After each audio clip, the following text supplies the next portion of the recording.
And now I'm going to turn it over to Zach Woldemuth to introduce himself. Thanks, Sarah. Good afternoon, everyone. It's good to be here with you. Thanks for taking time out of your busy schedules. I'm excited to share with you a little bit about Church World Services Emergency Preparedness, Response, and Recovery Program. I am the director for the program. Have been in this role for going on about close to a year and a half now. But prior to that, served with the Church of the Brethren and their disaster response program, the United Church of Christ with their disaster response program, as well as at a food bank, overseeing programs at a food bank actually during the pandemic. Again, it's good to be with you. I'm going to start out with a quick story. So it's December of 2005. I'm sleeping in a tent on the ground in northern Pakistan. And I'm there with a humanitarian aid organization that's responding to the 2005 Kashmir earthquake that just devastated the region, killing, anywhere from 70 to 100,000 people. I don't know that they ever did get kind of an official count. So a horrible, horrible earthquake. It occurred not too long after Hurricane Katrina impacted, the Gulf states in the U.S. And so my mission or my goal is to lead a group of young men up to a small village up high in the mountains that we would have to hike into after spending a night at a military base camp that is coordinated by the Pakistani military. So the next day we get up, we hop into a bunch of Jeeps and we wind up through the mountains on kind of roads, if you want to call them that have just recently been carved into the side of the mountain by bulldozers, because most of the roads had actually kind of, fallen off the side of the mountain during the landslides.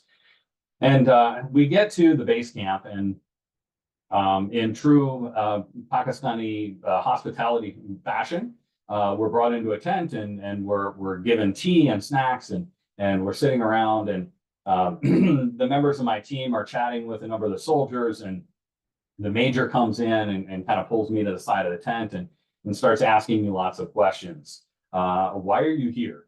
Who sent you? Where are you from? Are you military? Are you CIA? Are you FBI? All very straight-faced. Me not sure exactly where he's going with this or why I'm being interrogated.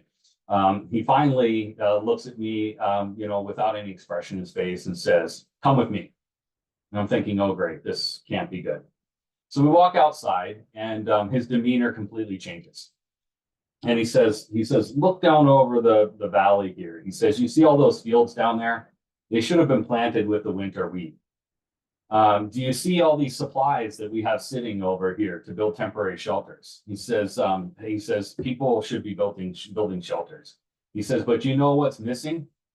And I said, "No, what's missing?" He says, "Hope."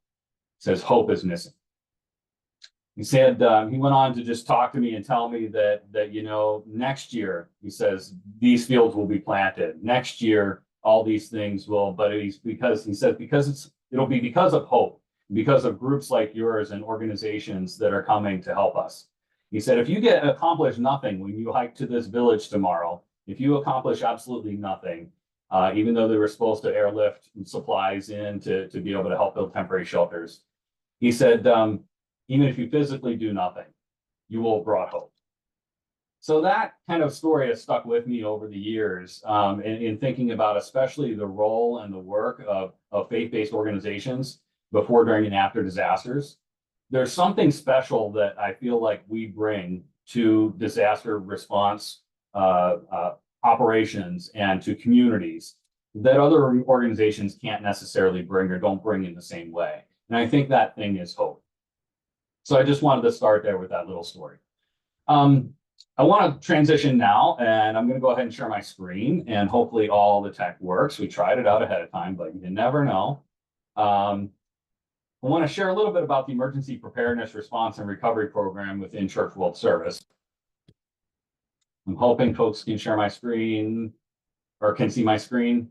Sarah? Yes, we can see it. We're good. Okay, perfect.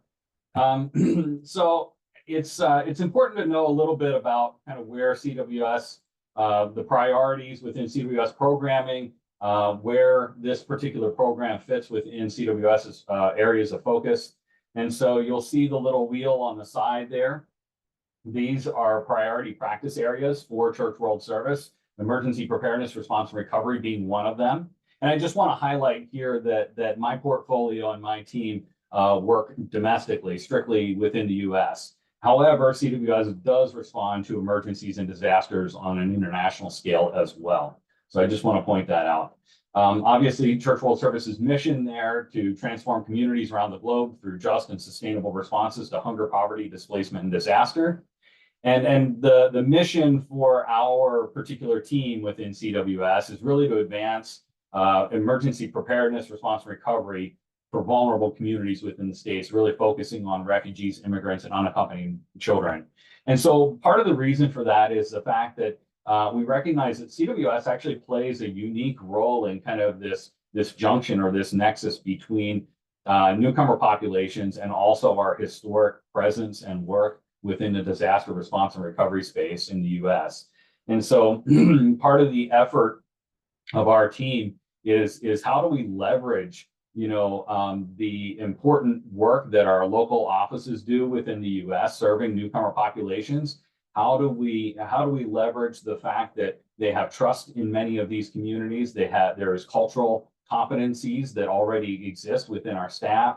Many of our staff are former refugees themselves and have linguistic capabilities to be able to reach populations that other organizations can't reach and support them when there are disasters in those communities. So a little bit about our team. We are a very small team. We like to say small but mighty. Myself, Nicole Riley, Madison Reese, and Melissa Reese. Melissa, the three of us are remote. Melissa is based in the West region and is doing a lot of work in the West region related to preparedness. We'll talk about that more later on.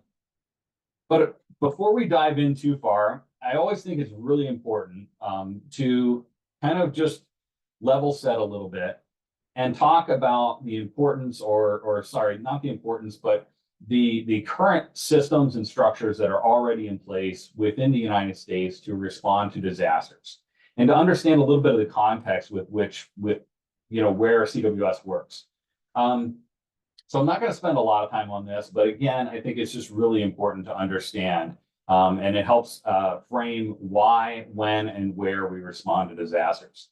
So I like to look at disasters as a continuum rather than a cycle or whatever. There's all kinds of different models out there. But on the continuum, right, you have preparedness activities happening.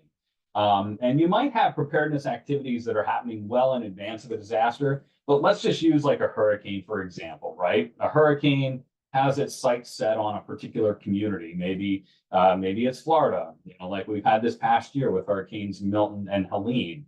And so there's some warning there. Sometimes there's not warning for certain disasters, right? Like earthquakes and things like that. But there's some warning in this instance. So maybe people are going out there, they're purchasing, additional supplies, they're fueling up their generators, they're boarding up their homes. All these kinds of things are happening, right? And so a lot of the preparedness work that is happening is oftentimes on the local and individual basis, and also with organizations that engage in this type of work. And CWS is one of those organizations that engages actually in quite a bit of emergency preparedness work.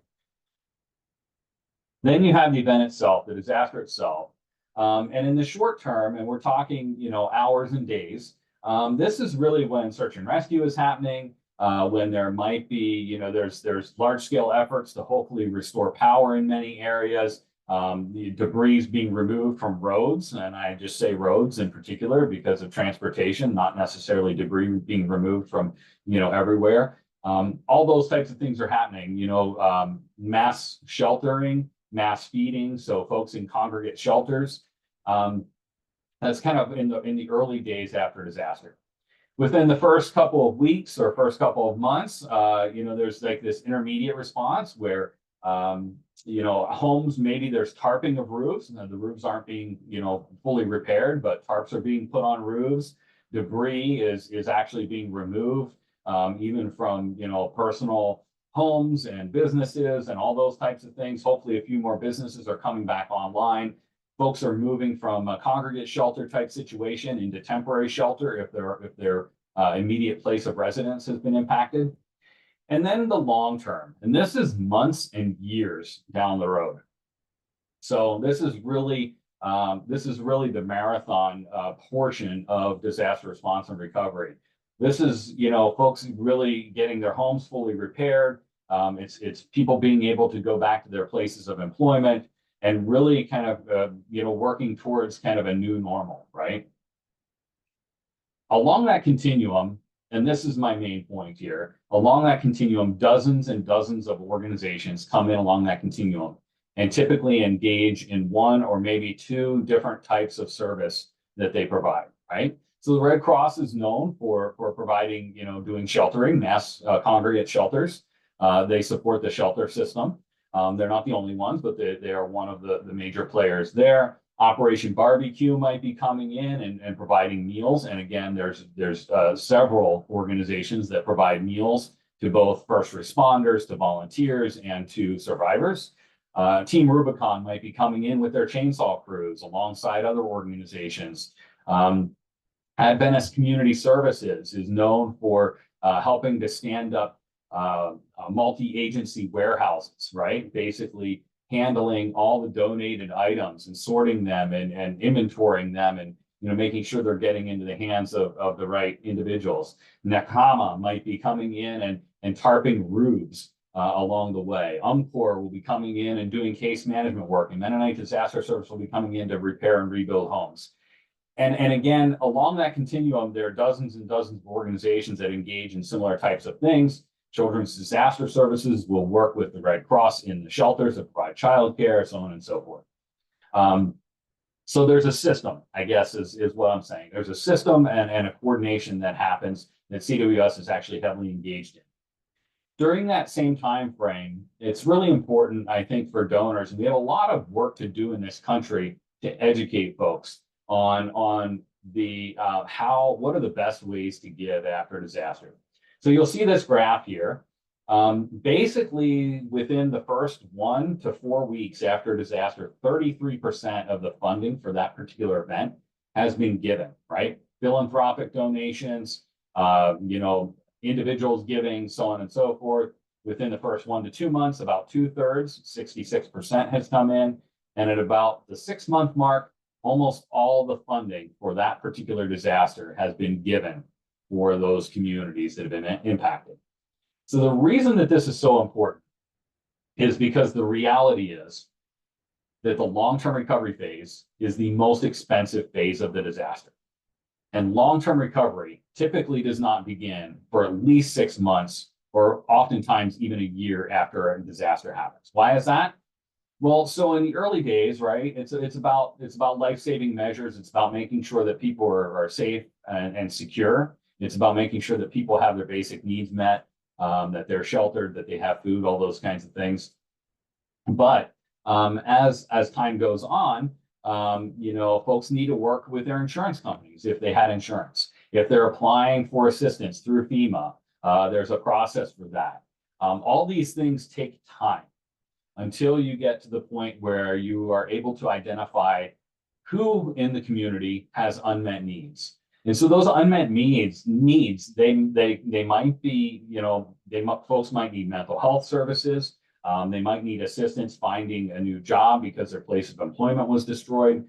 They might need assistance with repairing or rebuilding their homes because either they did not have insurance or their insurance did not cover damages that were caused. I recently saw a statistic. I live in Pennsylvania, and I saw a statistic that over the past 30 years, 94% of the flooding that has happened in the state of Pennsylvania, 94%. So the vast, vast, vast majority of flooding that happened in the state of Pennsylvania was not in floodplains, which means that most of those people that were flooded over the past 30 years did not have flood insurance. They were not going to have flood insurance. They didn't live in a floodplain. Why would they have flood insurance? So all this to say that, even though we have systems in this country like FEMA and other types of, governmental support, the vast burden for helping communities recover after they've exhausted insurance or have gone through FEMA or whatever it might be, most of the burden for long-term recovery falls on the nonprofit sector. So a little bit about EPRR. So I mentioned, earlier on that we are heavily engaged in preparedness work. And again, crossing that bridge between the refugee resettlement world and the disaster response and recovery world. These are two very robust sectors with lots of different players, both within the federal government, the nonprofit, and the private sector. And again, we're one of few organizations that really have expertise in kind of both of those areas and are really working to kind of like merge our expertise in both of those areas to serve specific populations that may be underserved or may not have access to the resources they need. So we've been developing some preparedness tools that are palatable, that are culturally appropriate, that are in multiple languages. And I'm just going to share one of those videos with you right now. We're developing a video suite that has videos in, I think they're currently translated into English, French, Spanish, Arabic, Pashto, Ukrainian, and I feel like I might be missing one, but I'm just going to give you a little bit of a teaser. This is a really basic video because as we've listened to our friends in the refugee communities, is that, they don't, a lot of folks don't necessarily know what maybe a tornado is or what a hurricane is because they didn't come from parts of the world where those were, natural threats. And so just some basic understanding of what these disasters are and how to prepare for each and every kind of type of disaster is what we do. So this is just one basic teaser, and let's hope that this works.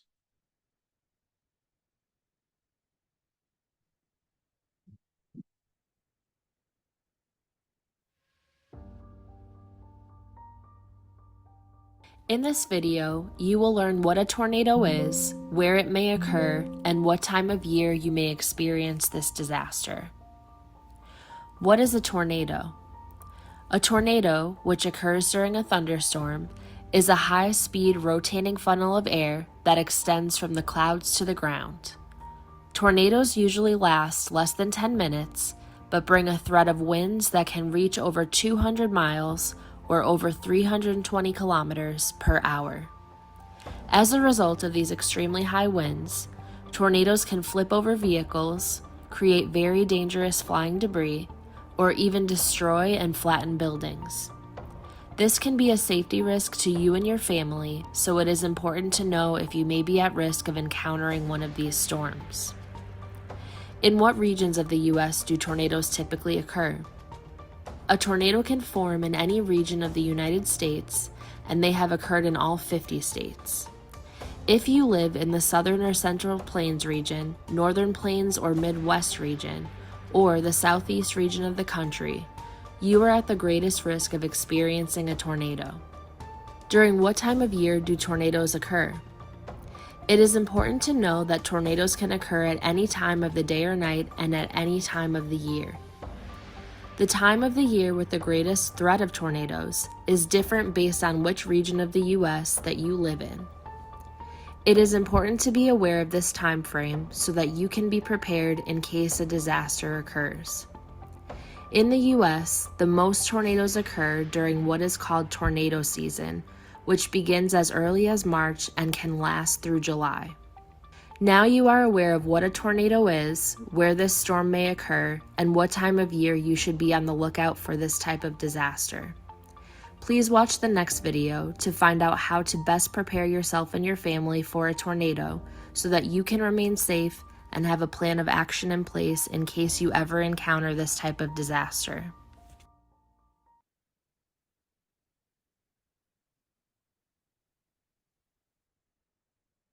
All right. So just again, so there's like a series basically, and again, they're all translated in as well as the caption, the closed captioning is translated into all these different languages.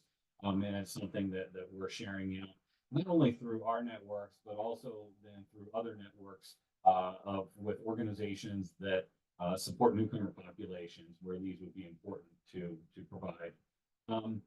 in addition to that, we've been doing a number of in-person trainings. I had mentioned Melissa doing her trainings on the West Coast. These trainings have been happening in collaboration with CWS offices, with community partners, and other disaster response organizations. And the reason for that is that it's really important for, and we'll talk a little bit later on about this, it's really important to develop relationships and to build that community resilience. One of the recent trainings that Melissa conducted, she had invited the local emergency management officials to join the training. And after the training, they commented to her that they had no idea that this particular population, I believe it was a training for Afghans, it might have been for Ukrainians, but they had no idea that this community within community existed, like within their jurisdiction. And so that is important for a number of reasons, right? Not only for individuals who may be impacted by disaster to know who they can trust after an event, but also for those emergency managers to know, what communities exist and how to interact with them appropriately, when disasters do occur, and how to communicate with them even before, during, and after disaster. So some really important work happening there.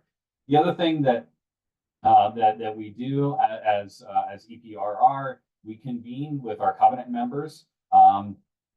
And so our covenant members are our traditional CWS partners, church partners that we work with. And so a lot of those church partners have their own disaster response and recovery programs where they provide direct client services in different ways. Like I had mentioned, like UMCOR and Children's Disaster Services.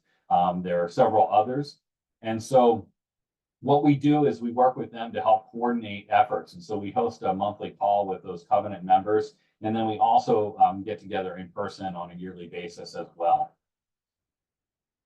Other things that EPRR engages in during a disaster and along that continuum, right? Most of you are probably familiar with Church World Services Kits and Blankets program, which is supported by a lot of our covenant members. So I'll just note that even during Hurricane Helene and Milton, in the aftermath of those, we shipped over $700,000 worth of kits and blankets to community-based organizations and response and recovery organizations throughout the impacted region.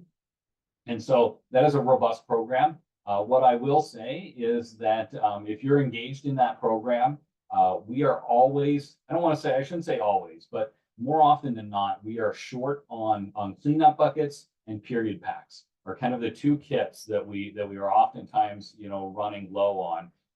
And so, as you're promoting that program and working with your constituents, we would love to see you promoting those two particular kits as much as possible, because we oftentimes run low and demand is quite high for both of those. In certain disasters, depending on a number of different criteria, we will deploy staff to help with response and recovery. And it says recovery interpreter here. And what we're talking about here is not necessarily, we're not talking about different language groups. We're talking about helping folks understand the terminology, helping folks understand the response and recovery ecosystem and the process and and how to apply for assistance. What assistance do people, are they qualified for? How to access it? Which organizations are engaged in different parts of the recovery process, and how to plug in appropriately, right? So really helping to interpret what does the process look like, and how do you help survivors, especially those that may not speak the language or may not be necessarily familiar with the process. How do you help them engage appropriately? We have been providing some temporary housing support in certain instances with some special funding that we've had available. If that continues, we'll continue to do that as well. That was used quite a bit during Helene and Milton and some other disasters, where we were able to help families who did not have a means of either evacuating because they didn't have the funding to provide, to secure temporary housing, or in instances where the power was out for such a long time that they needed some temporary housing support, and we were able to secure some housing for them on a temporary basis up to 30 days. And then last but not least is our work with long-term recovery. So I mentioned how long-term recovery oftentimes spans years. There's a process that is consistent throughout the United States, where what's called a local long-term recovery group is established. And so this basically is a newly formed organization that's on a community-wide basis, oftentimes county-wide basis. And CWS traditionally has played a part in supporting the development of those long-term recovery groups, not only providing them with training and technical assistance, but in many instances as well, serving as the fiscal agent for those groups so that they can apply for grants, that they can receive donations. And they really are, these long-term recovery groups are basically the safety net in communities for individuals, like I had mentioned before, that have unmet needs. And the unmet needs can span anything from need for transportation to housing support to psychosocial support, you name it. Wanted to point out a couple of different collaborations and partnerships that EPRR engages in. So we work very closely, as I mentioned before, with our local and regional offices around the country. We are also heavily involved in National VOAD, National Voluntary Organizations Active in Disaster. This is kind of a place where a lot of best practices are shared, where organizations, the nonprofit organizations that come in to support before, during, and after disasters, where they collaborate, where information is shared, and so we participate in several of the committees that help develop points of consensus, which are basically they're guidelines that each organization adheres to, where manuals and best practices are shared. And where we develop all those. So there are a number of committees that we participate on. We're also part of several state VOADs. Every state in U.S. territory has a VOAD, and we participate directly in several of the states that are noted there, in part because of our presence with CWS offices in those locations, but also because many of those locations are very disaster prone. Not last but not least, but we also have an MOU with the American Red Cross, whereby basically the Red Cross has agreed to share many of the resources that we've developed when appropriate, as they're looking to increase their cultural competency and to be able to reach different populations that they don't necessarily have a strong connection with. We also, I mentioned the Covenant members, FEMA, and last but not least, the DHS Center for Faith-Based and Neighborhood Partnerships we communicate with on a regular basis. So that's kind of the 30,000-foot view, if you will, of EPRR's work. But I know that part of the goal of these convenings or these presentations is to talk about, like, well, how do I get involved, right? If I'm a local pastor, or if I'm I'm living and working in my community, maybe with a community-based organization, there are a couple of things that I would recommend. First and foremost, it's like they say in the real estate industry, location, location, location. When it comes to disaster response and recovery, it's relationships, relationships, relationships. Extremely important. First and foremost, all disasters begin and end locally. And so with that said, and we saw this especially in Hurricane Helene, it's not possible for FEMA or first responders to always be on the scene immediately to be able to support folks. So FEMA will even tell you this, right? They tell you that you need to be kind of like self-sustaining, if you will, for several days. And so it's really, really, really important for you to prepare yourself, prepare your family, and help your community prepare, help your neighbors prepare. Because you are the first responders, right? I am the first responder in my community. If I'm not prepared, not only am I not able to help my neighbors and be a first responder, unfortunately now I become one of the statistics as well. So it's extremely important. And we've got such generous folks in this country. Everybody's super generous when a disaster happens. But I'll oftentimes recommend to people, or I do recommend to people, if you are not prepared yourself, don't send a donation, right? Get yourself prepared. And then if you've got extra money, if you've got extra time, if you've got extra whatever, then great, that's awesome. help your neighbor in another state, another county or whatever, when there's a disaster, and support them. But before you decide to go ahead and make a donation for Hurricane Helene survivors or Milton survivors, and it's not selfish, right? It really isn't. Because like I said, if you're not prepared, when the disaster happens in your community, you become a statistic and you're not able to respond. So we want each and every one of our citizens in the entire United States to be first responders, and we need to be. But in order to do that, you have to prepare yourself. There's lots of different tools out there. If you go to ready.gov, there's lots of good information on ready.gov as far as what types of preparedness kits you can put together, how to prepare, all those types of things. And unfortunately, with climate change, as we've seen with Hurricane Helene, right, Asheville was listed as a climate haven. Now, obviously, everybody's saying clearly not a climate haven. Unfortunately, in this country, it's not a matter of if there will be a disaster in my hometown. It's a matter of when. And so we need to be prepared. Secondly, I would say relationship-wise, local houses of worship. Connect with your local houses of worship. Connect with other clergy. Connect with other faith leaders in the community. Houses of worship are a great place for building those relationships, making connections. Community-based organizations, make sure to not leave them out of the mix. Be connecting with community-based organizations at all levels, because again, disasters begin and end locally.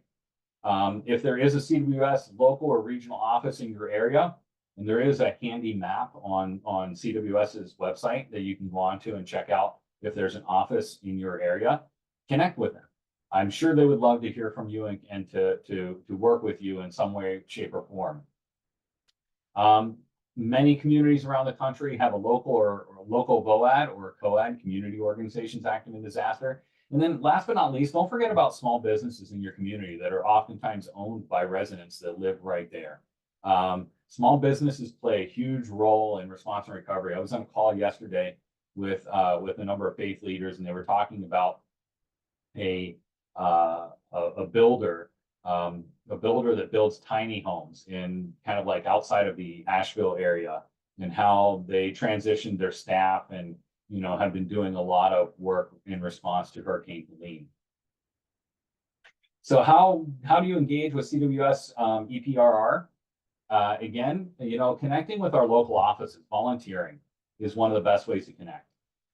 So I know our local offices rely on volunteers for everyday things as well, but when a disaster happens, that's not the time to be developing relationships. Those relationships need to be in place ahead of time. So make sure to connect with your local CWS offices. They've got lots of great different opportunities. Each and every one of us has different skills. Our life journeys have taken us in different places. And so, if you're good with numbers, I'm sure that there's a way to, have you plug in at the local office. If you're handy and you're good with a hammer and a screwdriver, there are ways to plug in at our local offices, right? No matter what type of skill you have, reach out. I do want to say that cash assistance is always best. So cash assistance can be really flexible after a disaster. It's quick, it supports local economy. And I'll let me just share a real quick story with you about, cash assistance and supporting the local economy, and also just thinking about how every disaster is unique. And so therefore every recovery has to be somewhat unique, and response to disasters needs to be somewhat unique. So I was in the Philippines after Typhoon Haiyan, and we were looking at, basically assessing, what our recovery efforts were going to be like. We had determined that because many of the fishing villages where we had connections had been impacted heavily, and folks had lost their fishing boats and their fishing nets and all these kinds of things, that we were going to go ahead and provide boats and nets and fishing gear back into some of these villages, so that they can hopefully get back on the water to feed their families, and also to generate income for themselves. And so clearly we were not the only non-governmental organization on the ground kind of doing this work and thinking kind of in the same way. So but the approach that we took was a little bit different than some of the other organizations. we recognized that the boats that folks had lost, many of them had been built locally. They were not a kind of a normal commercial fiberglass boat. The cost for kind of like rebuilding those boats and the amount of time to rebuild those was significant. But recognizing that locally that's what folks were used to, we went ahead and we invested in the local community and provided funding to be able to build those boats, and the local boat builders, there might have been one or two in each one of the villages. We asked them what tools and additional support they needed, if we could help them pay for an apprentice or somebody to help them build the boats a little bit faster, all those kinds of things, and reluctantly agreed that this was the approach we were going to take. Lots of other organizations were coming in, and they would go to Manila and they would purchase hundreds, if not thousands, of fiberglass boats, and they can have them delivered within a week or two and brought them into the villages and drop them off. And it was a cost-effective way to address the issue.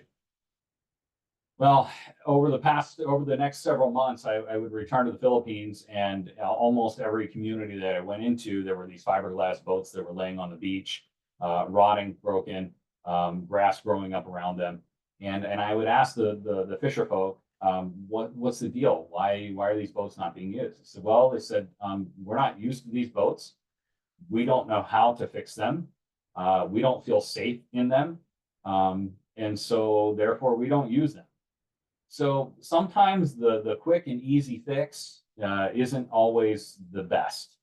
And so that's where cash assistance really comes in, where it allows the flexibility to make decisions about what the local needs of the community actually are and invest back in the community. So ultimately, even though it took us a little bit longer to produce the boats that we were producing, those boats I would guarantee are still being used to this day.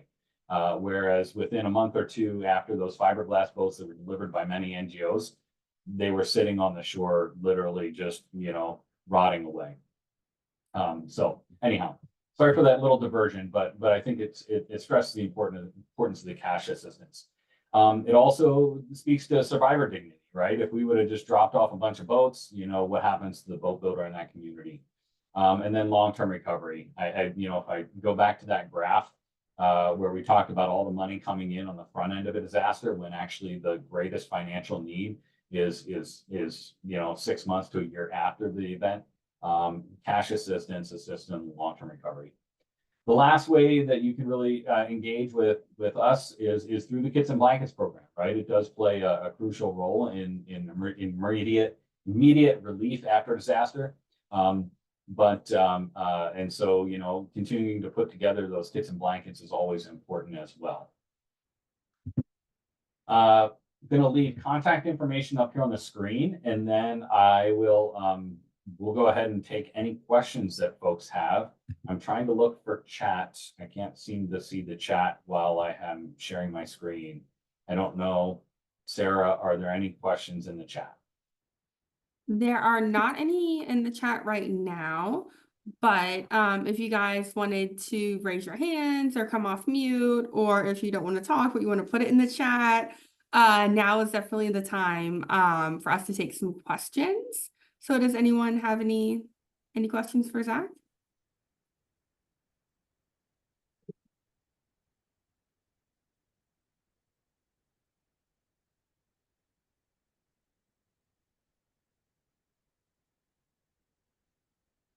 Going once, going twice. All right then. I want to thank everybody for joining us. Lisa Charlie messaged about how can I help in bringing refugees. So what I will do, Lisa, if you feel comfortable, can you message me your email and I can send you the information on private sponsorship and can connect you with that team.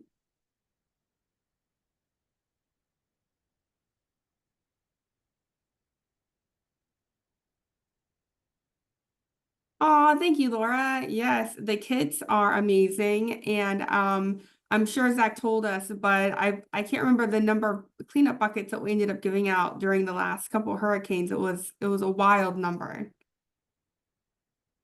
Yeah, I don't remember the exact number. I don't have it right in front of me, but like I said, kits in general, just from Helene and Milton was, you know, the value of the kits was over $700,000. And that was actually kind of low because we know that our buckets, the value that we officially use for our buckets is actually lower than what the buckets actually cost, unfortunately, to put together.